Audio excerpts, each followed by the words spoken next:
Hi, I'm Tina Divine. I am the owner and broker of record of Divine Real Estate, and welcome to my channel. In this video, I am going to go over 5 things that every seller should review before putting their house on the market. Let's get started.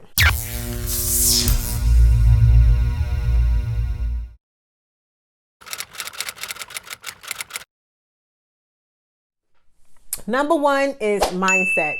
When you are selling a house, especially a house that you currently live in, you need to get into the mindset of being a seller and not a owner occupant. So you have to transition your mind from this is my house to this is a house that I'm selling.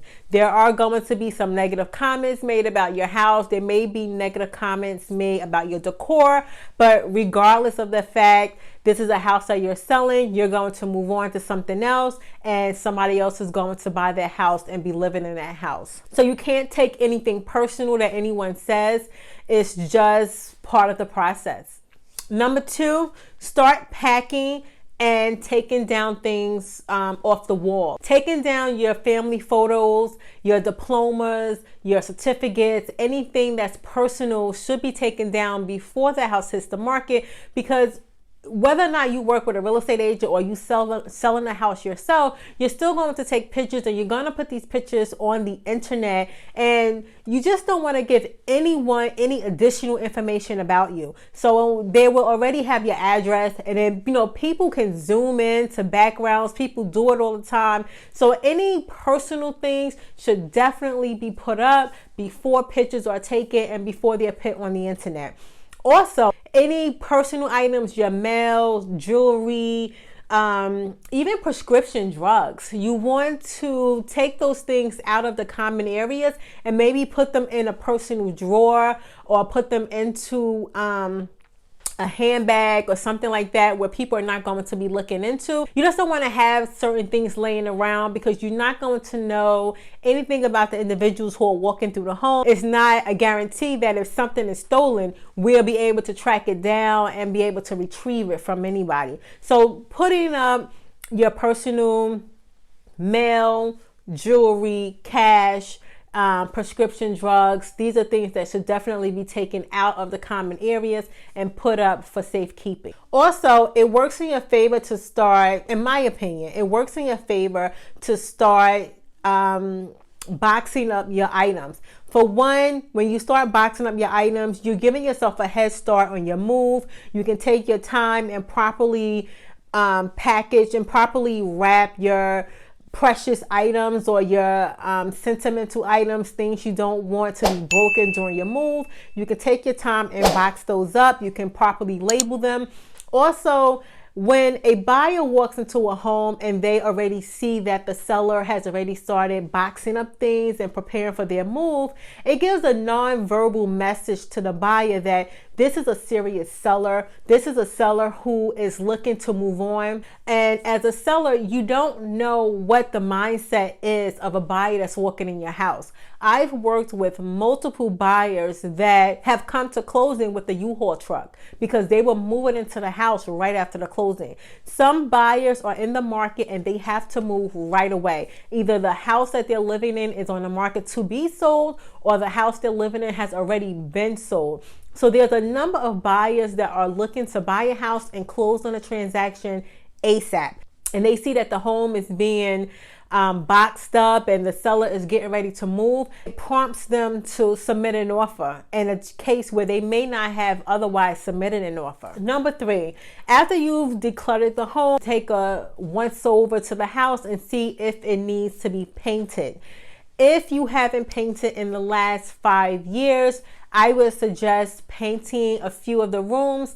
Maybe, if you don't want to paint the entire home, maybe just paint the common areas, the bathrooms, the kitchen, the living room, the hallways. Areas where a lot of people tend to congregate are usually areas where you would need to touch up. You may want to invite a friend over to be brutally honest with you and let you know if the house has any smells.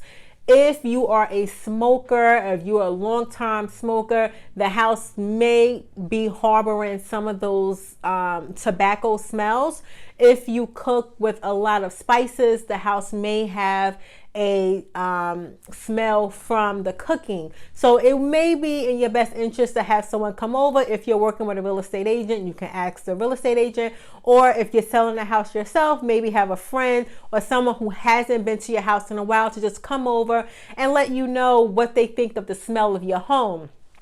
Painting can oftentimes help with the smell, because if you paint, the smell of the paint kind of overrides the smoke smell and the smell of the different spices. Number 4, fix the small things. So oftentimes they say a wife may give her husband or her significant other a honey-do list, and the honey-do list will have a list of small things that need to be done around the house, maybe replacing a light bulb in the basement or tightening up a screw in the kitchen or on a doorknob.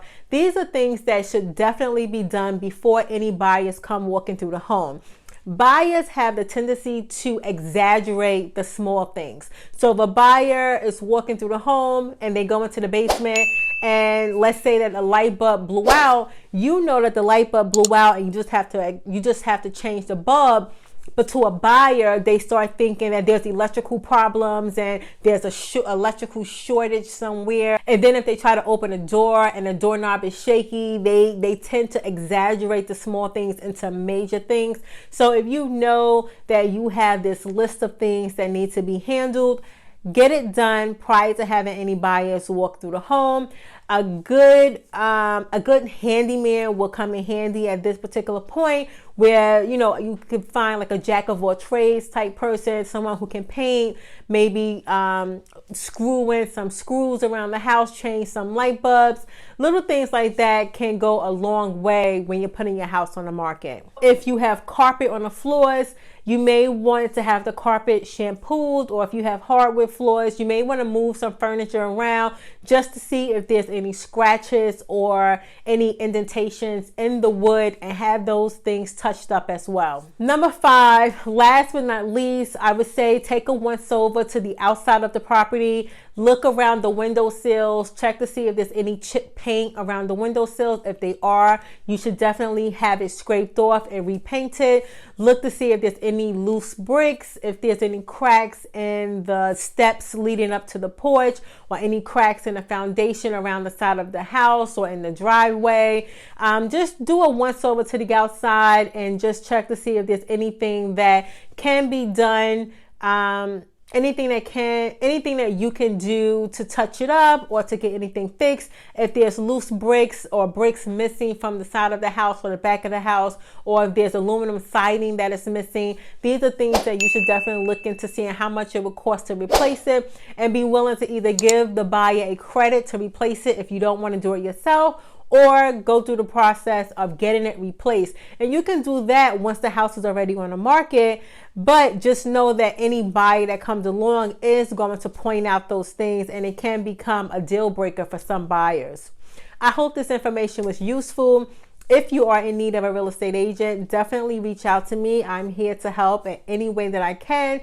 If you have any questions, comments, or concerns, you can definitely reach out to me. Please comment, like, and subscribe. I am definitely trying to reach at least 1,000 subscribers by the end of the year. I have a long ways to go. If you know anybody in need of a real estate agent, you can definitely reach out to me, and I'm here to help in any way that I can. Thank you and good night.